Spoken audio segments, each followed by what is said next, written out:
As the DAS situation at Disney seems to be getting worse, DAS Defenders has organized a visibility event that sounds quite a bit like a protest over at Disneyland and Walt Disney World. Let's talk about that here on That Park Place.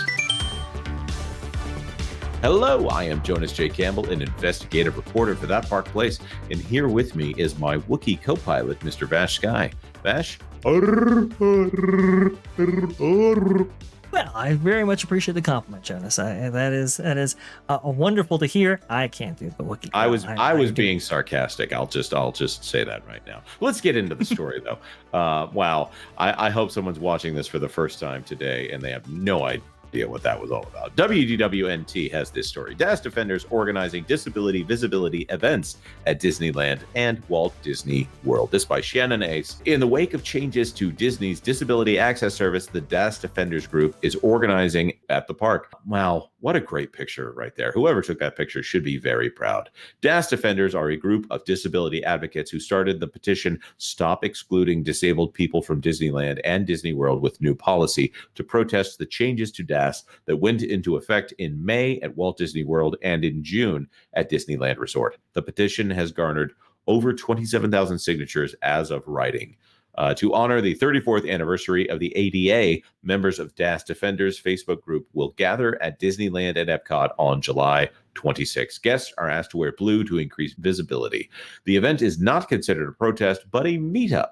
Members of the Facebook group can also make plans and talk through a virtual chat. Well, that's good, because I think if they were protesting in the park, they would have a different accessibility problem. Vash, for those of our viewers who are not familiar with what's going on with DAS, do you want to bring them up to speed on what has changed? Absolutely. The DAS is the Disability Access Service that is offered at both Disneyland and Walt Disney World here in the United States. And what it essentially allows one to do, if you have a qualifying disability, you can, be granted a DAS by a cast member, and you are able to make a reservation for any given attraction, one at a time. And that allows you to enter either via the Lightning Lane queue or some other accommodation made for that specific attraction. Now, recently, Disney has, let's say they've reimagined their standing on DAS and the qualifications by which you can actually receive a DAS, to the point where many people feel that people who legitimately require that service, they're being denied access to it. Why they do this? Well, the number of DASs that have been requested or granted, a significant spike in usage. Yes, about, I believe it was 300% over the last, I believe, 4 years over the service. So obviously they've seen a tremendous increase in DAS requests. One of the reasons for why that might actually be is because of Lightning Lane, and specifically Genie Plus, or now it is, multi Lightning Lane and single Lightning Lane. They're now reimagined Fast Pass services that now have a paywall attached to them. The belief is that perhaps the DAS recipients who maybe didn't want to pay for those services, they went for DAS instead. But one could argue, the rate of autism in the country has gone up, and there's a whole lot of factors surrounding it. Obviously, it's been a very controversial issue, as one can imagine, and that's the predicate for a meetup like this. There are so many things going on with that. Now, of course, there are Lightning Lane revamps that have gone on with the company. Now they've changed that. It's so strange to be talking about disability access and Lightning Lane within the same conversation. We are hearing that the changes in DAS have fixed the Lightning Lane issue. There were also reports of people doing videos very specifically on how to get DAS access, whether or not you actually have a disability that the Disney company would generally consider to be eligible for DAS. We're hearing that the lines for Lightning Lane went down significantly. And of course, Lightning Lane is also something that has kind of ruined the park experience for everyone, regardless of if you get it, as opposed to Universal's, which is a premium product, which doesn't tend to affect other non-users in the park, I would say. Now, we have obviously on this channel talked about a video from a young woman named Charisma, who was in a chair and had a ventilator and is an electric wheelchair with obviously a guidance stalk there that she would use to navigate the park, asking why Disney has limited DAS in the ways that they have limited it. We're hearing about 45-minute interviews with a cast member, and it's an exclusive interview. Like you're sitting there, you can also hear other people being denied apparently in the background, because most people are denied when they go through these interviews, and they'll ask them all kinds of questions that are on the invasive side, like how do you deal with this disability in your daily life, and suggesting that they, if they are denied, that they practice standing in line at home, or that they maybe purchase Genie Plus, or in this case, Lightning Lane Multipass, if they've officially made that transition at the parks. It's a process that has left a bad taste in people's mouth, because Disney used to be a company that, while they did make money, that wasn't necessarily the primary focus for a lot of people that were going to the parks. This one is very heavily tied to the profit incentives of the company right now. And maybe some of the DAS changes that have been made have appeared to be very specifically to protect the only thing in the Disney company that is currently, without question, making money. 70% of the revenue of the Walt Disney Company right now is from the parks division, very specifically. So the first meetup will be at Epcot, and will be at Connections Cafe at 10 a.m. That is very specifically in the park. Vash, you've been there, right? Well, I have been to Epcot. I've been all over Walt Disney World. Yeah, some of these meetups, I mean, they really have to be careful with the language to use. That's first of all, if they are actually going to do this within the parks themselves. No demonstrations or protests can actually occur with on park grounds. This isn't Disneyland Paris.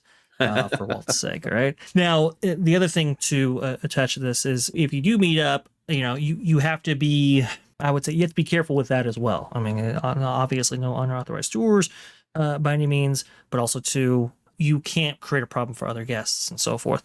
So there's going to be, I see what they're doing with the language here, I see what they're doing with the wording. It's going to be interesting to see how the company responds to this specifically, because, to be kind of honest, this is a demonstration surrounding their, I don't know, grievances around a certain Disney policy. Yep. If there were people doing a meetup centered around a issue that they had with the dress code or something like that, I would imagine that would be problematic. This puts Disney in a catch-22 here from a communications standpoint. Let's say it's all wheelchair users or something like that. Are they going to go in and say that a crowd of people, which is, by the way, these are parks that are supposed to be designed to take in crowds of people.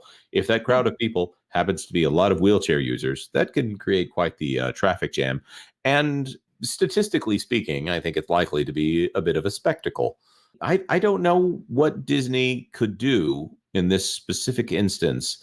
Would they enforce the policy to say, no, you can have no kind of protest, you can have no kind of demonstration? In fact, I've seen plenty of times where someone could say they're meeting up in the park, and Disney has kicked those people out of the park. Now, it was generic social media. Forgive me, I'm going to speak about a friend of mine as generic social media influencers here. But if you say you're doing a meetup inside of Disneyland, someone from the park is going to attend that meetup until you get out of Disneyland. So I don't know that Disney wants to do that at this point. But also, the current DAS process is limited in eligibility, apparently, to children with severe autism or some kind of developmental disability while you are a child. So I don't know. I wouldn't have expected Disney would have made those changes.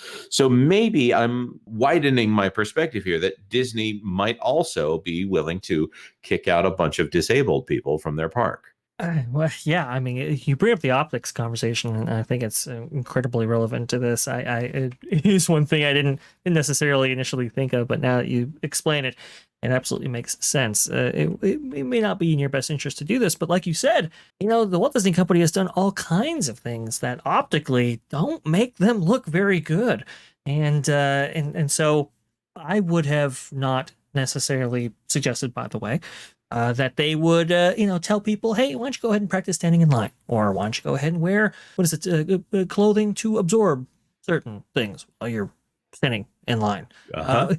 All kinds of stuff that the company, I mean, not in obviously on the record official capacity, but what we have been hearing from the situation has been horrifying. So to your point, I have no idea what the company's going to do in this case. Right, because in some time in the past they had some sense, and we cannot assume at this point that they have sense. So, with that being said, we want to throw this to our commenters. Will you be attending this meetup? Just to help them out, show support, ask questions, or will you be voicing your support of them online, or will you be one of their detractors? It's all up to you. The opinions are all over the map. If you follow some of the comments on our videos there, let us know your thoughts though in the comment section down below. Like this video, of course, if you like this video, and consider subscribing to That Park Place for all the news that should be fun. Thanks for watching That Park Place News. For more information, consider checking out www.thatparkplace.com. And don't forget to subscribe, share, like, and send this out on your favorite social media accounts.